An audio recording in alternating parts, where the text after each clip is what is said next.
ये question JEE advanced 2024 में पूछा गया था from the chapter of definite integral. इसमें इन्होंने एक फंक्शन f दिया हुआ है, ठीक है, और इसको ऐसे डिफाइन किया है। अभी देखते हैं ये फंक्शन क्या निकल कर आता है। बट इस फंक्शन f के बेसिस पर फिर इन्होंने एक फंक्शन डिफाइन किया है gx which is the integral of the function f, ठीक है। फिर फंक्शन gx पर इन्होंने दो क्वेश्चन पूछे हैं। पहला gx इक्वल्स टू 0 के कितने सॉल्यूशंस होंगे इन द इंटरवल 1 to 8। दूसरा इन्होंने पूछा है कि लिमिट अगर हम लें gx अपॉन x माइनस 1 की right hand limit at x equals to 1 तो क्या वैल्यू आएगी। फिर ये जो दो वैल्यूज़ हैं अल्फा एंड बीटा, इसको इन्होंने इसका सम पूछा हुआ, ठीक है। तो इसमें सबसे पहला जो हमारा काम होगा वो होगा ये जो फंक्शन f, ये जो बड़ा सा दिख रहा है, इसको ऑब्टेन करते हैं।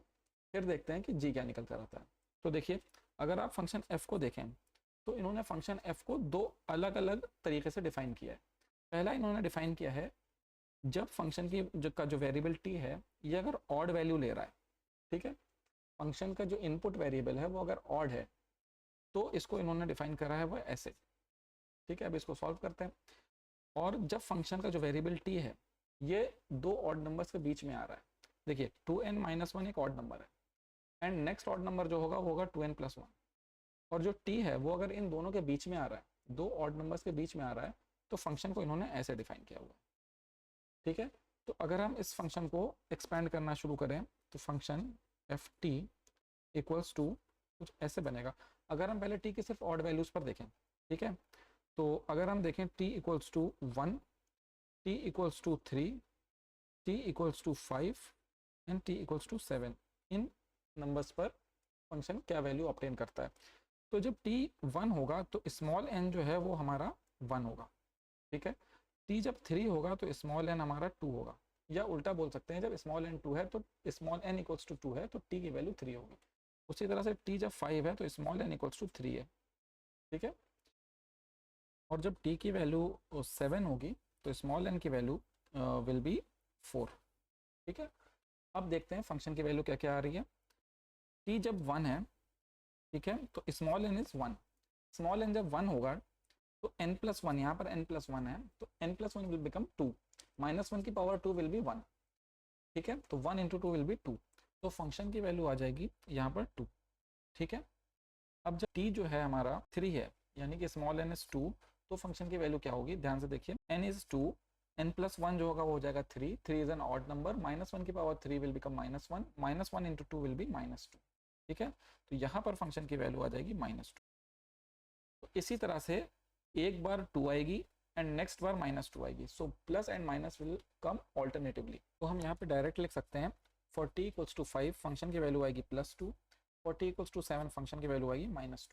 इसी तरह से अगर हमें लिखना है for t equals to 9, n की वैल्यू जो होगी वो होगी हमारी 5 एंड फंक्शन की वैल्यू आ जाएगी हमारी +2, ठीक है। तो क्लियरली यहाँ पर आप इसको एक बार ट्राई भी कर सकते हैं, वैल्यूज n की वैल्यूज यहाँ पर पुट करके, तो एक बार +2 आएगा, फिर -2, फिर +2 -2 +2, एंड ये जो वैल्यूज आ रही हैं ये वैल्यूज आ रही हैं फंक्शन का जो वेरिएबल है वो जब ऑड वैल्यू ले रहा है तो हमारी ये वैल्यूज आ रही है, ठीक है। अब जो दूसरा पार्ट है इसी सेम फंक्शन का वो ये है, इसमें वो कह रहा है कि जो t है जो फंक्शन का वेरिएबल है when it is taking a value between two odd numbers, अगर 2n-1 एक ऑड नंबर है, अगर 2n-1 एक ऑड नंबर है तो नेक्स्ट ऑड नंबर क्या होगा, next odd number will come by adding 2 in the previous odd number, तो this will be equals to 2n+1। तो 2n-1 अगर एक ऑड नंबर है तो 2n+1 नेक्स्ट ऑड नंबर होता है, ठीक है। तो अगर दो ऑड नंबर्स के बीच में t की वैल्यू है तो फंक्शन ये आ रहा है। तो हम यहाँ पर लिख सकते हैं, ध्यान से देखिए, t जो है जब 1 से लेकर 3 के बीच में है, एक ये हमारा पार्ट होगा। फिर t जो है 3 से बड़ा है बट 5 से छोटा है, एंड t जब 5 से बड़ा है और 7 से छोटा है, एंड t जब 7 से बड़ा है और 9 से छोटा है, ठीक है। तो ये हमारे रीजन्स बनेंगे, इन रीजन्स में हमको फंक्शन इस तरह से डिफाइन करना है। तो n एंड t की जो वैल्यूज आ रही हैं उसको हम इसमें पुट करेंगे और फंक्शन की यहाँ पर वैल्यूज निकाल के लाएंगे, ठीक है। आप ध्यान से देखिए, तो इस रीजन के लिए वैल्यूज पुट करके देखते हैं फंक्शन में। n की वैल्यू हमारे लिए 1 है, 2n+1 will become 3, 3 - t upon 2, 3 - t upon 2. Now this f2n-1, n is 1, 2n-1 will become f of 1, so f of 1 is 2, तो यहाँ पर हम लिख देंगे 2 plus, now again 2n-1 will become 1, t minus 1 upon 2, and here we have 2n plus 1. 2n plus 1 is 3. f of 3 is minus 2. ठीक है, तो यहाँ पर आ जाएगा आपका माइनस 2. इसको जब आप सॉल्व करेंगे तो you will get 4 minus 2t. 4 minus 2t. इसी तरह से let us put the values for this region. अब इस रीजन के लिए n की वैल्यू हो जाएगी 2. ठीक है, तो जब आप वैल्यूज पुट करेंगे तो 2n plus 1 will become 5.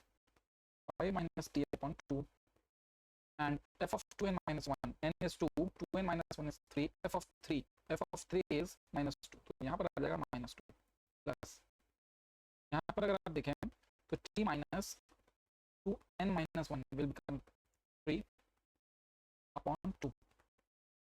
Okay, and here f of 2n plus 1, n is 2, 2n plus 1 is 5, so f of 5 is 2.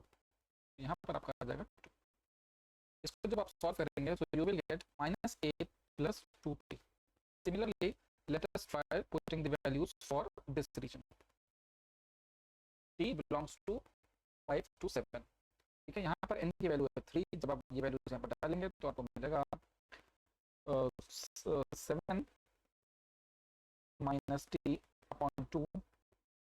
f of 5 is 2 plus t minus 5 upon 2, and here you will get minus 2. जब आप इसको solve करेंगे तो you will be getting minus 12t minus 2t. ठीक है, similarly इस वाले reason के लिए वैल्यूज पुट करके देखते हैं. अगर आप ध्यान से देखें तो वैल्यू पुट करने की भी जरूरत नहीं है. यहाँ पर एक पैटर्न बनता हुआ दिख रहा है. तो यहाँ वी गॉट 4 minus 2t, फिर we got minus 8 plus 2t, फिर we got 12t minus 2t. तो ध्यान से देखिए minus 2t plus 2t minus 2t. So next region में आ जाएगा आपका plus 2t, और यहाँ पर अगर आप देखें तो ये है 4, देन minus 8, देन 12. तो ये किससे मल्टीप्लाई हो रहा है? ये 4 का टेबल है. 4 मतलब 4 4 2 8 4 12 4 16, देन 16 आ जाएगा यहाँ पर, and it will be minus 16. सो इस रीजन के लिए ये वैल्यू आ जाएगा. ठीक है, तो एक बार वैल्यूज पुट कर देते हैं. फंक्शन यहाँ पर है 4 minus 2t, then it is minus 8 plus 2t, then it is 12t minus 2t, then it is minus 16 plus 2t. अब इस फंक्शन को ग्राफिकली प्लॉट करके देखते हैं एक बार. ठीक है, तो ये कुछ ऐसा दिखेगा. लेट अस से ये जो हमारा है ये है t and this is f of t. ठीक है, y एक्सिस पर हमने ले लिया फंक्शन की value, and input variable t है वो हमने ले लिया x एक्सिस पर. ठीक है, अब मुझे पता है 1 पर वैल्यू जो फंक्शन की है वो है 2. लेट अस से दिस इज 2, एंड देन 3 पर वैल्यू है minus 2. Suppose that this is minus 2, 3 पर यहाँ पर वैल्यू आएगी, 1 पर ये वैल्यू है, देन 5 पर अगेन 2, देन 7 पर अगेन minus 2. ठीक है, अब बिटवीन 1 and 3, 1 और 3 के बीच में अगर आप ध्यान से देखें 1 and 3 के बीच में फंक्शन है 4 minus 2t. ठीक है, 4 minus 2t, इसका graph clearly will be a straight line. t में लीनियर है ये.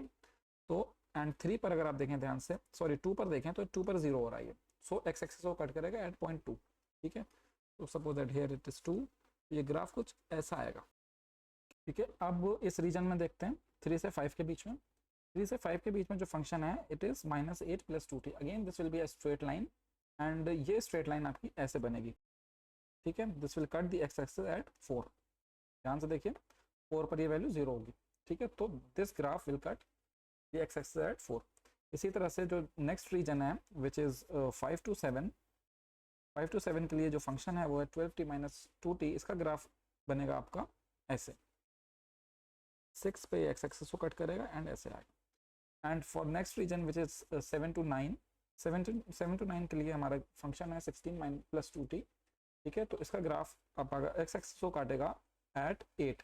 ठीक है, suppose that this is 8 and this is 9. 9 पर वैल्यू होगी 2, 8 पे वैल्यू होगी 0, and graph will be like this. Question में अभी देखें उसने एक फंक्शन लिया है gx एंड इसको डिफाइन करा है this is the integral of function f.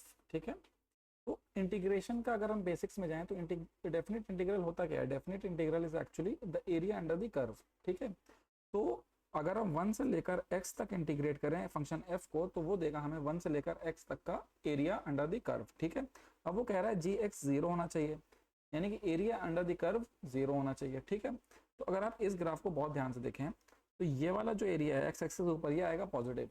But अगर हम similar amount of area, similar magnitude of area हम ले लें बिलो द एक्स एक्सिस, तो वो हो जाएगा नेगेटिव, एंड उन दोनों को ऐड करके दैट विल बिकम 0। तो अगर आप देखें तो ये जो एरिया है this will be equal to this area, ठीक है। और अगर हम इन दो एरिया को सम करें तो वो 0 आएगा, क्योंकि area above the x axis is positive, area below the x axis is negative, ठीक है, in the context of definite integration. तो अगर हम फंक्शन f को इंटीग्रेट करें फ्रॉम 1 to 3 यहाँ इस रीजन में, तो वो इंटीग्रल हमारा 0 आएगा, ठीक है। तो एक सॉल्यूशन तो हमें मिल जाएगा यहाँ पर, ठीक है। तो एक सॉल्यूशन हमारा हो गया x इक्वल्स टू 3, ठीक है। x इक्वल्स टू 3 पर क्या हो जाएगा हमारा, gx इक्वल्स टू 0 हो जाएगा।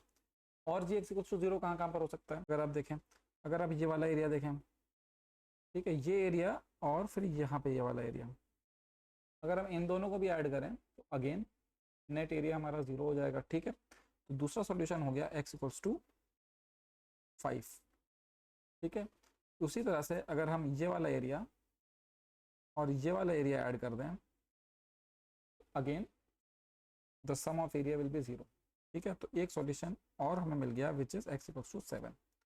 तो ये 3 सॉल्यूशन हो गए हमारे। इन्होंने पूछा है gx अपॉन x माइनस 1 की लिमिट लेना है at x equals to 1, right hand limit लेना है, ठीक है। तो इसको ध्यान से देखिए, तो क्या पूछा है इन्होंने, limit x tends to 1 plus gx upon x minus 1, okay. इस पे लॉपिटल रूल लगा लेते हैं, ठीक है। तो ये बन जाएगा आपका limit x tends to 1 plus g dash x upon 1, ठीक है। x माइनस 1 का डिफरेंशियल 1 हो जाएगा।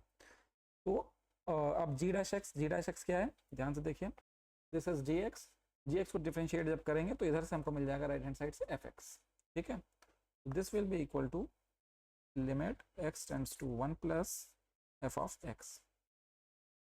ग्राफ पे आप देख लीजिए कि राइट हैंड लिमिट 1 पर क्या आ रही है, क्लियरली राइट हैंड लिमिट 1 पर जो है दैट इज 2, ठीक है। तो बीटा की वैल्यू हो जाएगी 2, and alpha is number of solutions of gx equal to 0, alpha is 3, beta is 2, alpha is 3। तो आंसर हमारा आ जाएगा यहाँ पर 3 + 2 = 5।